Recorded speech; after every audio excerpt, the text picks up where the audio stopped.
अभ्यास 1 नंबर निम्नलिखित परिवर्तन गुडिक भितरु केउटी प्रत्यावर्ती और केउटी अप्रत्यावर्ती परिवर्तन लेख। क फूलरू फल हेबा यह अप्रत्यावर्ती परिवर्तन अटे कहीं फल पुणी थरे फूल हो पारिबो नाही। लाजकोड़ी पत्र आघात पाई नई जीवा यह प्रत्यावर्ती परिवर्तन। ग नंबर लुहारे कलंकी लागिबा अप्रत्यावर्ती परिवर्तन। घ नंबर लुहा खंड को चुंबक परिणत करवा प्रत्यावर्ती परिवर्तन। प्रत्यावर्ती परिवर्तन रे पदार्थटी तार पूर्व अवस्था को फेरी आसी थाए किंतु अप्रत्यावर्ती परिवर्तन रे पदार्थटी तार पूर्वावस्था को फेरी आसी पारे नाही।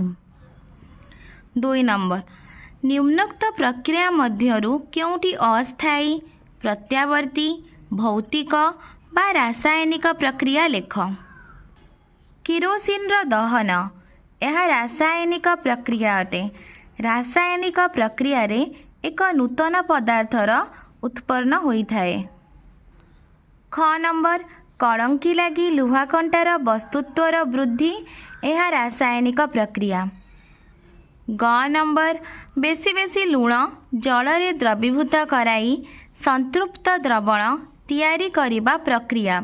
अस्थायी प्रत्यावर्ती भौतिक प्रक्रिया भौतिक प्रक्रिया रे कौनसी नूतन पदार्थर सृष्टि हुए नहीं आ पदार्थटी तार पूर्वावस्था को मध्य फेरी आसी थाए। घ नंबर बुट को पानी रे बतुराई फुलाइबा अस्थायी प्रत्यावर्ती भौतिक प्रक्रिया अटे। चुंबक दंड को गरम करिबा भौतिक प्रक्रिया। 3 नंबर निम्नलिखित प्रश्न गुटिकर उत्तर गोटिए बा दुईटी वाक्य रे लेख। क लुहा कंटा को उत्तप्त करी लाल करिबा क्यों प्रकार परिवर्तन। लुहा कंटा को उत्तप्त करी लाल करिबा भौतिक परिवर्तन अटे कहीं लुहा कंटाटी ठंडा हेला परे पुणी ता पूर्वावस्था को फेरी आसी थाए एथिरे कौनसी नूतन पदार्थर सृष्टि हुए नाही। ख नंबर गोटिए रासायनिक परिवर्तन घटिला बोली जानिबा किपरि। उत्तर परिवर्तनटी स्थायी और अप्रत्यावर्ती हेले एवं उत्पन्न उत्पादटी एक नूतन पदार्थ हेले परिवर्तनटी रासायनिक परिवर्तन बोली जानी हेबो। ग मिश्री को जल रे मिलाई शरबत प्रस्तुत करिबा क्यों प्रकार परिवर्तन। मिश्री को जल रे मिसाई शरबत प्रस्तुत करिबा भौतिक परिवर्तन एही परिवर्तन अस्थायी और प्रत्यावर्ती। 4 नंबर गोटिए वाक्य रे उत्तर लेख। क तुतिया जल रे द्रवीभूत हुए यह तार की प्रकार गुण। तुतिया जल रे द्रवीभूत हुए यह तुतियार भौतिक गुण। ख अति संतृप्त द्रवण कौन।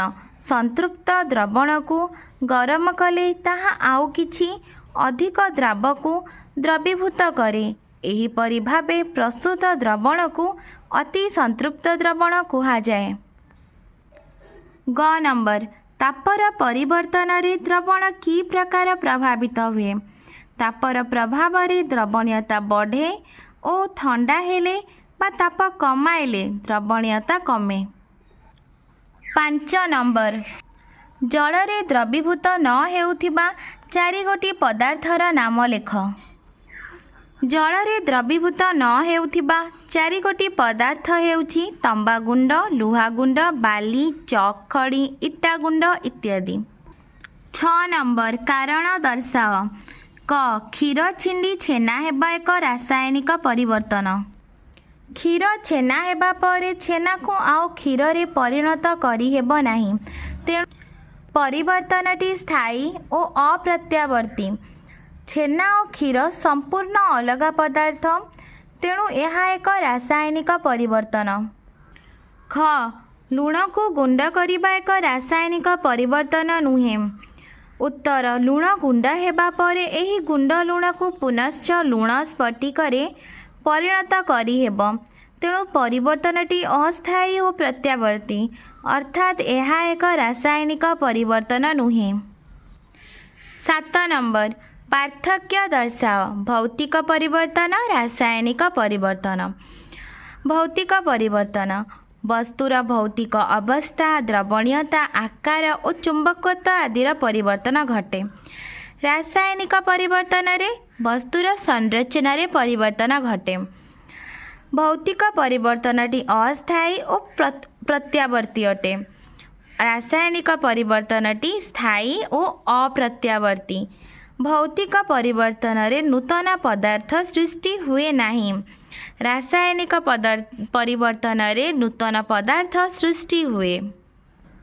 ख नंबर संतृप्त द्रवण और असंतृप्त द्रवण। संतृप्त द्रवण संतृप्त द्रवण रे द्रावर परिमाण असंतृप्त द्रवण रे थिबा द्रावर परिमाण ठारू बेसी। असंतृप्त द्रवण रे द्रावर परिमाण खूब कम। संतृप्त द्रवण को उत्तप्त करी एथिरे अधिक द्राव पकाई अति संतृप्त द्रवण प्रस्तुत करा जाई थाए।